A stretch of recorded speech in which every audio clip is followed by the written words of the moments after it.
दोस्तों जैसा आप जानते हैं, इजराइल ने हमास के बाद अब अपना जो निशाना है वो हिजबुल्लाह की ओर बढ़ा दिया है। जो इरानियन बैक ये प्रॉक्सीज हैं हिजबुल्लाह की अगर बात करें तो उन्होंने रिसेंटली इजराइल के मिलिट्री बेस पर अटैक किया। अब दोस्तों इजराइल ने इसके सामने जो किया है उसके बाद जो दर्द हो रहा है वो दूर तक आपको देखने मिल रहा है, क्योंकि इजराइल ने अल जजीरा के ऑफिस को रेड किया है और सील कर दिया है। जी हाँ दोस्तों, वेस्ट बैंक में अल जजीरा के ऑफिस को रेड किया गया और इसका लाइव प्रसारण हुआ है।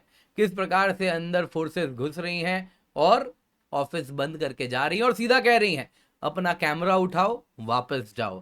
क्या हुआ है दोस्तों, आइए जरा देखते हैं। तो दोस्तों जैसा आपको मालूम है, इजराइल ने हिजबुल्लाह जो कि ईरानियन प्रॉक्सी है उस पर अटैक किया, उसके कमांडर्स जो हैं उन पर अटैक किया गया और 37 लोग मारे गए बेरूत में, जो कि लेबनान का कैपिटल है।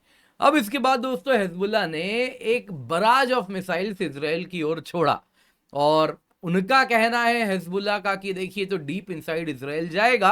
वहीं इजरायली मिलिट्री ने कहा कि देखिए गिन के हमको 10 रॉकेट देखने मिला और वो तो हमारे आयरन डोम ने ऐसे ही गिरा दिया। ये सभी मोर और लेस इंटरसेप्ट कर लिए गए थे आयरन डोम के द्वारा। अब दोस्तों लेकिन जो बदले में इजराइल ने किया है वो बड़ा इंटरेस्टिंग है। अगर आप देखें तो आज सुबह की न्यूज है, इजरायली रेड हुआ है अल जजीरा का जो वेस्ट बैंक में ऑफिस है उस पर रेड हुआ। बोला कि ऑफिस बंद करो, कैमरा उठाओ और जाओ। क्या हुआ है दोस्तों, अगर आप देखें तो जैसा आप देख सकते हैं अल जजीरा अपना लाइव ब्रॉडकास्ट कर रहा था, तभी उसी ब्रॉडकास्ट में ऐसा देखने मिलता है इजरायली फोर्सेस घुसते हैं, ऑफिस में एंटर करते हैं वेस्ट बैंक के रामल्ला वाले ऑफिस में और अंदर घुस के साफ साफ कह देते हैं कि देखिए 45 दिन के लिए आपको बंद रखना है, ऐसा हमारे पास ऑर्डर है। दोस्तों अल जजीरा ने जो रिपोर्ट किया है उनके हिसाब से उन्होंने कहा कि देखिए अचानक से रिपोर्टिंग के बीच में गन फायर की आवाज आई, टियर गैस की आवाज आई और अल जजीरा का जो राम अल्लाह ऑफिस था वेस्ट बैंक में वहां पे इजरायली सोल्जर्स ने उसे रेड किया और उसके बाद ब्यूरो को जो शटर था वो गिरा दिया। Heavily armed massed Israeli soldiers forcefully building में एंटर किए और 45 दिन का क्लोजर ऑर्डर इनको देके गए। ये सब कुछ लाइव प्रसारित किया गया था। दोस्तों यहां पे आपको बताना चाहूंगा अल जजीरा ऑलरेडी इजराइल के रडार में था। कारण क्या है दोस्तों, आप सभी को याद होगा अक्टूबर 7 का किस प्रकार का दर्दनाक अटैक इजराइल पे हुआ था। और दोस्तों कहने को तो वो हमास आतंकवादियों ने किया था, लेकिन ऐसा पता चला था कि इसमें कुछ हमास के जो आतंकवादियों के साथ काम करने वाले लोग थे उनमें से अल जजीरा रिपोर्टर भी थे और इजराइल ने इसके क्रेडिबल अगर आप देखें तो रिपोर्ट्स दिए, इंटेलिजेंस दिया और दुनिया के साथ साझा किया और इस प्रकार से न्यूज भी आया था कि journalist by day terrorist by night. इस प्रकार से पता चला था अल जजीरा के खुद के रिपोर्टर्स ऐसा काम कर रहे हैं। और उसके बाद इजराइल के पार्लियामेंट ने 1 अप्रैल की बात है जब कहा था कि देखिए जो इजराइल है वो जितने भी फॉरेन मीडिया आउटलेट्स हैं उनको टेम्पररीली शट डाउन कर सकता है, इंक्लूडिंग अल जजीरा, यदि ये मीडिया आउटलेट्स नेशनल सिक्योरिटी को थ्रेट हैं तो।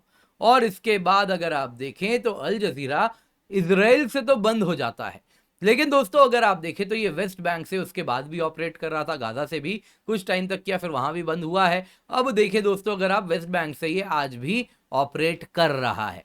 दोस्तों इसके बाद ये जो वेस्ट बैंक में ईस्ट जेरूसलम में इनका ऑफिस था अभी रिसेंटली उसको बंद किया गया है। यहां पे दोस्तों अल जजीरा ने जो कहा क्या कारण है, तो कारण में अगर आप देखें तो लाइव रिपोर्टिंग में ही यही देखने मिला कि एक सोल्जर आए, उन्होंने कहा कि देखिए कोर्ट रूलिंग है आपके खिलाफ, 45 दिन के लिए अल जजीरा का जो राम अल्लाह का ऑफिस है वो बंद करना पड़ेगा। इजरायली सोल्जर ने ये अल जजीरा के लोकल ब्यूरो चीफ वालिद अल उमारी को कहा और उन्होंने कहा कि मैं आपसे कहता हूं सारे कैमरा उठाएं और ऑफिस छोड़ के अभी निकल जाएं। ये दोस्तों सामने आया है। अब जाहिर सी बात है इस प्रकार से अल जजीरा पे एक्शन होगा तो रिएक्शन भी तो आएगा। पैलेस्टीनियन जर्नलिस्ट सिंडिकेट उन्होंने कहा कि देखिए बड़ा ही आर्बिट्ररीली टेकन मिलिट्री फैसला है, ये दिखाता है किस प्रकार से जर्नलिस्टिक वर्क और मीडिया आउटलेट्स के खिलाफ इजराइल अब एग्रेशन पे उतर आया है। पर यहां पे दोस्तों में जानना होगा अल जजीरा अगर आप देखें वैसे तो प्राइवेट मीडिया कॉन्ग्लोमरेट है जिसका हेडक्वार्टर दोहा कतर में है।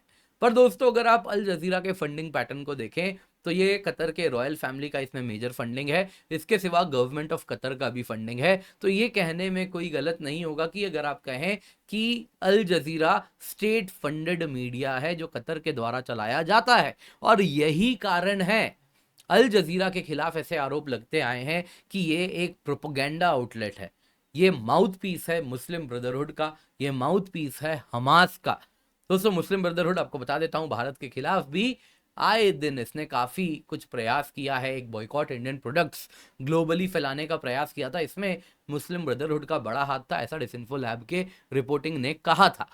अब दोस्तों यहां पे अगर आप अल जजीरा देखें तो इसी वजह से जो इसको अच्छे से जानते हैं कि अल जजीरा क्या कर रहा है, सबसे इंपॉर्टेंटली सऊदी अरेबिया, यूएई जो कतर के पड़ोसी हैं, जो उसको अच्छे से जानते हैं, उन्होंने इसे बैन लगा के इस पर रखा है। इजिप्ट, सुडान इस पर बैन है, चाइना ऑब्वियसली इस पर बैन है।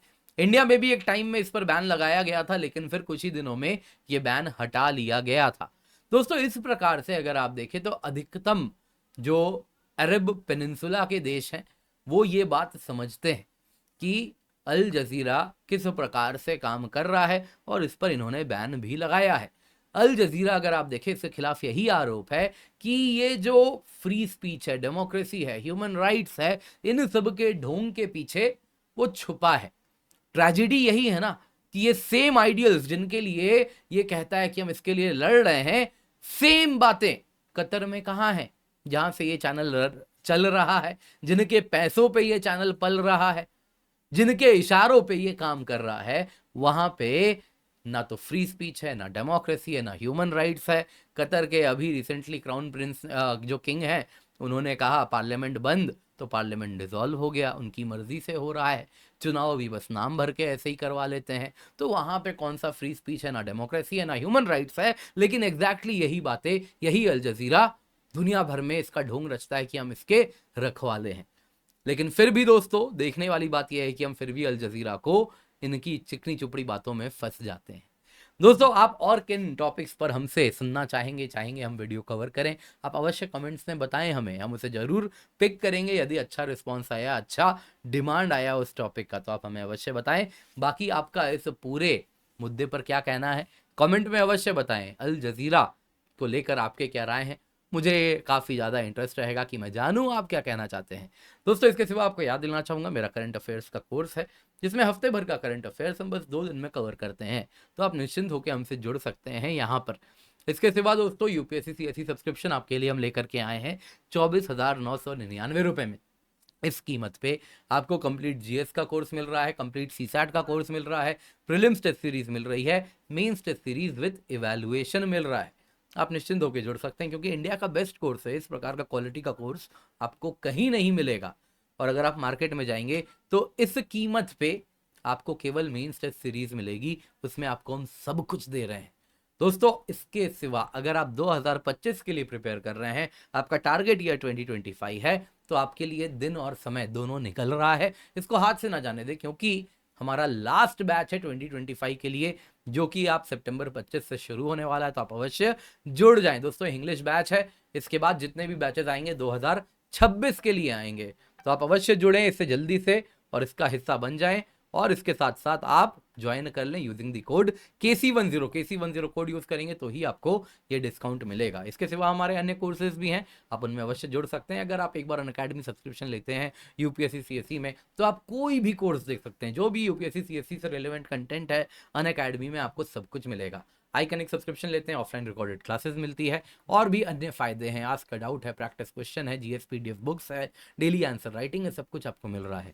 बाकी दोस्तों सितंबर ऑप्शनल कार्निवाल हमारा स्टार्ट हो चुका है, 23 सितंबर से नए बैचेस स्टार्ट हो रहे हैं। अवश्य जुड़ जाएं और अनअकैडमी एश्योर हम वापस ले आए, यानी कि अगर आप 2 साल या उससे अधिक का यूपीएससी सीएससी का सब्सक्रिप्शन लेते हैं और आप अपने रिजल्ट से संतुष्ट नहीं हैं, तो आपको 1 साल का और एक्सटेंशन मिलेगा। ये तब है जब आप इंश्योर कर रहे हैं use the code KC10 for maximum discount.